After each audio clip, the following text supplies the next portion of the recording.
1.5 साल कबल मोहब्बत की शादी करने वाले जोड़े को कबीले वालों ने दावत पर बुलवाया, मगर वो दावत खाने की नहीं थी, गैरत दिखाने की दावत थी। 20 साल शीतल और 32 साल इसके शौहर को गाड़ियों के काफले के साथ जंगल वैरान कत्ल गाह में ले जाया गया। इस कबीले की 1.5 साल बाद गैरत जाग जाती है और अपने मियाँ के साथ ये बीवी उनके घर दावत पर आती है, तो उन दोनों को एक जंगल वैरान में लेकर जाते हैं। लड़की अपने हाथ में कुरान उठा लेती है।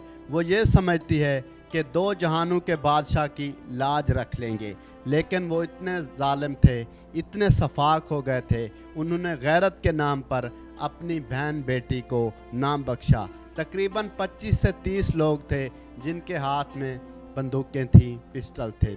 लड़की कुरान हाथ में लेकर अपनी मौत कबूल कर लेती है, आगे बढ़ जाती है। वो एक फ़िक्रा कहती है, एक लफ्ज़ कहती है जो सुनने के बाद दिल खून के आंसू होता है। वो कहती है कि तुम्हें मुझे हाथ लगाने की इजाज़त नहीं है, सिर्फ तुम मुझे गोलियां मार सकते हो। 24 साल शीतल को अपना अंजाम मालूम था।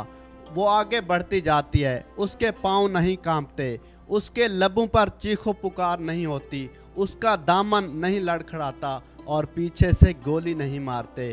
गोलियां मारकर गैरत के नाम पर अपनी ही बेटी को, अपनी ही रानी को कत्ल कर देते। बलूचिस्तान के इस कबीले को मेरा दोनों हाथों से सलाम है, जिन्होंने 25 बगैरत लोगों के सामने अपनी ही बेटी को गोलियों से ख़त्म कर दिया। और तब तुम्हारी गैरत कहाँ मर जाती है, जब तुम अपनी बहनों का हक खा जाते हो, उनकी विरासत खा जाते हो, तब तुम्हें गैरत नहीं आती। आज फिर इंतहाई अफसोस के साथ कहना पड़ रहा है कि एक बेटी हार गई और पगड़ी जीत गई। अल्लाह पाक हर बहन बेटी की हिफाजत फरमाए। अपने मेज़बान आमिर अब्बास को दीजिए इजाज़त और देखते रहिए।